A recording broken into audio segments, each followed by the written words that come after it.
Diet सही, फिर भी HbA1c बढ़ा हुआ चल रहा है।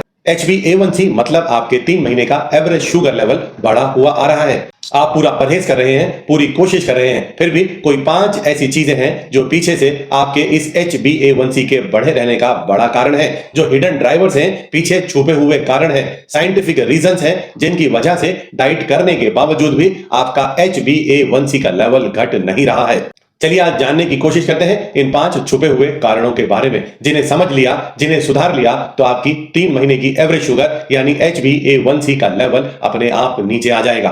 दोस्तों, माना जाता है कि डाइट आपके शुगर के लेवल को सिर्फ 30% तक ही कंट्रोल करती है और बाकी का 70% कंट्रोल कहीं और छुपा हुआ है। इन 5 कारणों में छुपा हुआ है, जिनको ठीक ना कर पाने की वजह से डाइटिंग से मिलने वाला फायदा भी आपको नहीं मिल पाता। ये सभी रीजन हो सकता है कि आपको कुछ सुने हुए लगे और कुछ तो ऐसे भी रीजन होंगे जिनके बारे में आपने शायद सुना भी ना हो, लेकिन इन्हें सुनने के बाद आप इनको अडॉप्ट कर लें, इन्हें अपने जीवन में, अपने दिनचर्या में शामिल कर लें। आप अपने HbA1c को बेहतरीन तरीके से कंट्रोल में रख पाएंगे। दोस्तों, मेरी इस वीडियो को पूरा देखिएगा, आखिर तक देखिएगा। एक एक कारण जिसकी मैं बात करूंगा वो आपकी जिंदगी में बेहतरीन बदलाव लाएगा, ना कि सिर्फ शुगर में, आपकी पूरी ओवरऑल हेल्थ में बेहतरीन बदलाव ला देगा। आपके लीवर की हेल्थ में, इंसुलिन के काम करने की ताकत में, आपकी गट की हेल्थ में, आपकी मानसिक स्थिति को, मेंटल लेवल को बेहतर करने में ये बेहतरीन रोल प्ले करने वाले हैं। चलिए आगे बढ़ते हैं और शुरू करते हैं, अपने पहले रीजन की तरफ चलते हैं। वो है पुअर स्लीप। ठीक से नींद भी नहीं ले रहे आप, 6 घंटे भी आप नहीं सो रहे हैं आपके शरीर में, जिसकी वजह से सभी हार्मोन्स का लेवल बिगड़ गया है। चाहे आपके शरीर में मौजूद डोपामीन हो, जिसे हैप्पीनेस हार्मोन कहा जाता है, चाहे कॉर्टिजोल हो, जिसे स्ट्रेस हार्मोन कहा जाता है, चाहे इंसुलिन का लेवल हो, जिसे डायबिटीज में सबसे इंपॉर्टेंट हार्मोन माना जाता है, ग्लूकोज के मेटाबॉलिज्म में सबसे इंपॉर्टेंट हार्मोन माना जाता है। आपके शरीर के ये सभी इंपॉर्टेंट हार्मोन्स बिगड़ जाते हैं अगर आप 6 घंटे से कम की नींद ले रहे हैं तो, जिसकी वजह से सुबह के समय में आपका शरीर, आपका लीवर ज्यादा ग्लूकोज बनाना शुरू कर देता है। फास्टिंग शुगर का लेवल बहुत ज्यादा बढ़ा रहना शुरू हो जाता है और जिसके चलते आपके 3 महीने की एवरेज शुगर HbA1c का लेवल भी बढ़ा हुआ चलने लगता है। सिर्फ डाइट कंट्रोल कर पूरा फायदा नहीं मिलेगा अगर आपने अपनी नींद को पूरा नहीं लिया तो। चलिए समझ लेते हैं करना क्या है। रात को 10 और 11 के बीच में आपको सोने के लिए चले जाना है और उससे आधा घंटे पहले कोई भी मोबाइल, लैपटॉप, कंप्यूटर यानी कि स्क्रीन्स को नहीं देखना है और सोने से थोड़ी देर पहले कम से कम 5 मिनट डीप ब्रीदिंग करनी है। ऐसा करने से आप आराम से 6 से 8 घंटे की बेहतरीन नींद ले पाएंगे। चलिए आगे बढ़ते हैं और सेकेंड रीजन की तरफ चलते हैं, वो है स्ट्रेस। जब आप तनाव में बहुत ज्यादा होते हैं तो आपके शरीर में स्ट्रेस हार्मोन का लेवल बढ़ जाता है और ये बढ़ा हुआ स्ट्रेस हार्मोन यानी कि कॉर्टिसोल आपके लीवर को जाकर मैसेज देता है और ज्यादा शुगर बनाने के लिए, और जिसकी वजह से आपके ब्लड में शुगर का लेवल और बढ़ जाता है। 3 महीने का HbA1c का लेवल भी लगातार बढ़ा हुआ ही रहता है, जिसके चलते आपकी फास्टिंग शुगर लेवल बढ़ी हुई आने लगती है। आप दिन भर इरिटेटेड, चिड़चिड़े और गुस्से में ही रहने लगते हैं। आप ओवर थिंकिंग का शिकार हो जाते हैं। इतना ही नहीं, आपका शरीर भी थकान का, कमजोरी का शिकार हो जाता है। समाधान भी बड़ा आसान है, चलिए वो भी जान लेते हैं। दिन में 10 मिनट की वॉक करना आपके लिए बेहतरीन फायदेमंद होगा और खास तौर पर रात को डिनर के बाद की गई वॉक आपके तनाव को घटाने में बेहद मददगार साबित होती है। साथ ही आयुर्वेद के अंदर कुछ बेहतरीन हर्ब्स बताई गई हैं, चाहे अश्वगंधा हो, चाहे शंखपुष्पी हो, चाहे ब्राह्मी हो। इनका भी अगर आप एक आयुर्वेदिक फिजिशियन के सलाह से सही इस्तेमाल कर पाए तो आप अपने तनाव को बेहतर तरीके से कंट्रोल कर पाएंगे। इतना ही नहीं दोस्तों, आपको एक ऐसी आदत बनानी है कि हफ्ते में एक दिन ऑफिस वर्क से ऑफ लें तो डिजिटल चीजों से भी ऑफ ले लें, स्क्रीन से भी बचना शुरू कर दें, मोबाइल, कंप्यूटर्स और लैपटॉप से भी दूर रहना शुरू कर दें। आपका तनाव घटना शुरू हो जाएगा। चलिए चलते हैं थर्ड हिडन रीजन की तरफ, वो है आपके शरीर में माइक्रो न्यूट्रिएंट्स की डेफिशिएंसी होना और खासतौर पर विटामिन B12 और D3 की डेफिशिएंसी होना आपके शरीर के लिए बेहद नुकसानदायक होता है। सबसे पहले तो इंसुलिन के काम करने की ताकत घट जाती है। इतना ही नहीं, अगर D3 की डेफिशिएंसी होती है तो आपकी बोन्स कमजोर पड़ने लगती हैं और B12 की डेफिशिएंसी होने पर आपके शरीर के न्यूरॉन्स, आपके शरीर की नसें, आपकी मांसपेशियां, आपकी मसल्स भी कमजोर पड़ना शुरू हो जाती हैं, जिसके चलते आप बढ़ी हुई शुगर का, बढ़ी हुई थकान का, बढ़ी हुई कमजोरी का, वजन के घटने का शिकार हो जाते हैं। दोस्तों, विटामिन D3 को बेहद आसानी से नेचुरली ही पूरा किया जा सकता है। इसका सबसे बेहतरीन सोर्स अगर माना जाए तो सन एक्सपोज्ड मशरूम्स ही हैं। थोड़ी देर धूप में रखने के बाद अगर आप मशरूम को बनाएं तो उसके अंदर विटामिन D3 बन जाता है।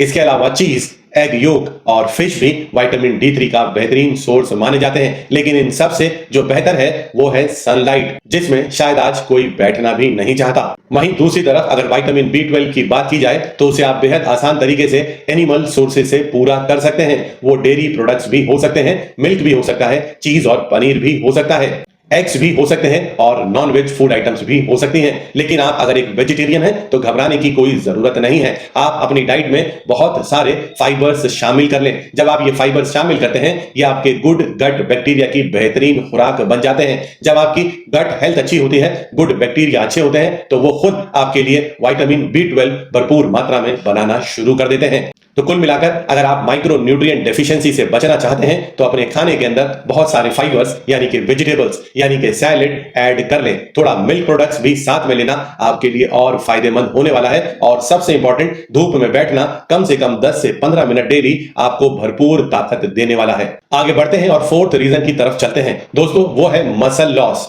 जब आपकी उम्र थोड़ा बढ़ने लगती है, 40 प्लस होने लगती है, या फिर आपका लाइफस्टाइल बहुत ज्यादा सेडेंटरी होता है, मूवमेंट्स आप बहुत अच्छी नहीं करते, तो धीरे धीरे आपकी मसल्स का साइज घटने लगता है, मसल्स लॉस होना शुरू हो जाती हैं। दोस्तों माना जाता है कि आपके शरीर में सबसे बेहतरीन जो स्टोरेज है कार्बोहाइड्रेट्स का, ग्लूकोज का, या यूं कहें कि कार्बोहाइड्रेट्स और ग्लूकोज को सबसे ज्यादा अगर आपके शरीर में कोई इस्तेमाल करा सकता है तो वो आपकी मांसपेशियां हैं, वो आपकी मसल्स हैं। लेकिन आपकी लापरवाही के चलते, आपकी उम्र के चलते, आपकी बीमारी के चलते अगर आपकी मसल लॉस हो गई है, मांसपेशियां घट गई हैं, कमजोर हो गई हैं, तो ना चाहते हुए भी आपके शरीर में शुगर का लेवल बढ़ा रहेगा, क्योंकि शुगर को इस्तेमाल करने वाली मसल्स, शुगर को इस्तेमाल करने के लिए जो मसल्स चाहिए थी वो मौजूद ही नहीं है या बेहद कम है। क्योंकि शुगर को इस्तेमाल करने की सबसे बड़ी जिम्मेदारी मांसपेशियों की थी और उनका तो लॉस हो चुका है। क्योंकि ग्लूकोज को इस्तेमाल कराने की सबसे बड़ी जिम्मेदारी तो आपकी मांसपेशियों की ही होती है। लेकिन अगर आप मसल लॉस का शिकार हो गए हैं तो आपके शुगर का लेवल लगातार बढ़ा रहेगा, HbA1c का लेवल भी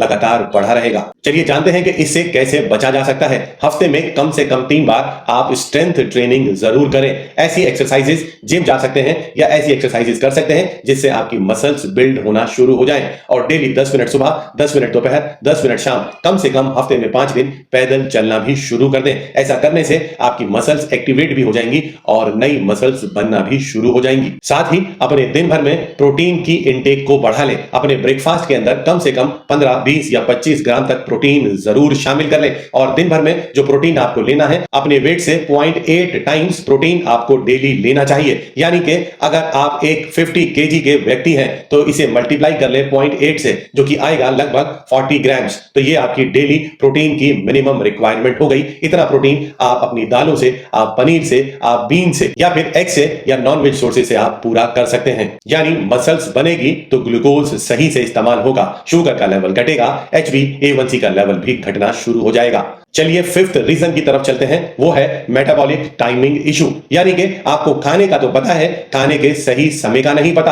आपके शरीर में चल रहे मेटाबॉलिज्म का कौन सा समय सबसे बेहतरीन होता है, उस समय पर अगर आप खाना खा ले तो वो ठीक से आपके शरीर में इस्तेमाल भी हो जाएगा और आपके शरीर को ताकतवर भी रखेगा, शुगर के बढ़ने का खतरा भी नहीं रहेगा। यानी कि क्या खाना है उतना ही इंपॉर्टेंट है कब खाना है। आप शायद जानते भी ना हो, आपके शरीर में इंसुलिन के काम करने की क्षमता सबसे कम शाम के समय और रात के समय होती है। और आमतौर पर हम लोग उसी वक्त पर सबसे ज्यादा खाना खाते हैं, जिसे आपका शरीर इस्तेमाल ही नहीं कर पाता और सुबह में बढ़ी हुई शुगर का शिकार हो जाता है। तो अपने डिनर का टाइम हमेशा रात को 8 बजे के आसपास कर लें। उससे लेट किया गया डिनर आपके लिए फायदेमंद नहीं होगा। और वहीं दूसरी तरफ आपके शरीर में इंसुलिन के काम करने की सबसे ज्यादा ताकत सुबह से लेकर दोपहर तक होती है। सुबह लगभग 10 बजे से 2 बजे के बीच में आपके इंसुलिन की सेंसिटिविटी सबसे ज्यादा बेहतर होती है। ऐसे समय में अपनी बड़ी मील लेना आपके लिए सबसे ज्यादा फायदेमंद होने वाला है। साथ ही दोस्तों, आज आप एक सेकेंड मील इफेक्ट को भी समझ लें, जिसका मतलब होता है कि आपकी फर्स्ट मील यानी आपका ब्रेकफास्ट अगर आपने समझदारी से चुन लिया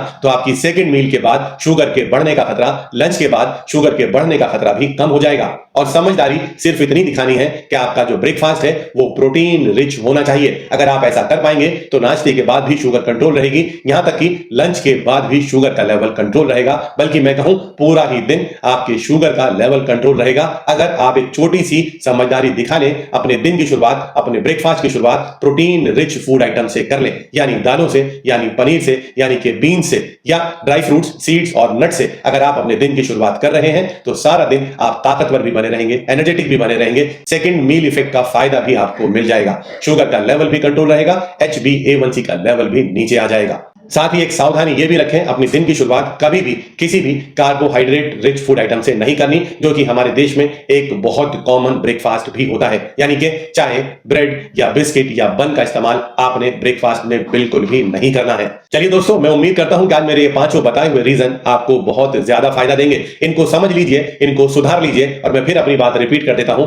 आपकी डाइट आपकी शुगर में सिर्फ 30% ही कंट्रीब्यूट कर रही होती है। 70% कंट्रीब्यूशन इन पांचों बाकी की चीजों की वजह से ही आ रहा होता है। चाहे वो आपकी नींद हो, चाहे वो आपका स्ट्रेस हो, चाहे वो आपके खाने की टाइमिंग्स हो, चाहे आपकी मसल्स हो, या फिर माइक्रोन्यूट्रिएंट विटामिन B12 और D3 की डेफिशिएंसी हो। तो इन सब को सुधार लीजिए, आपकी शुगर का लेवल अपने आप सुधर जाएगा। चाहे फास्टिंग शुगर हो, खाने के 2 घंटे के बाद PP शुगर हो, या 3 महीने की एवरेज HbA1c शुगर हो, ये सभी कंट्रोल में रहना शुरू हो जाएंगी।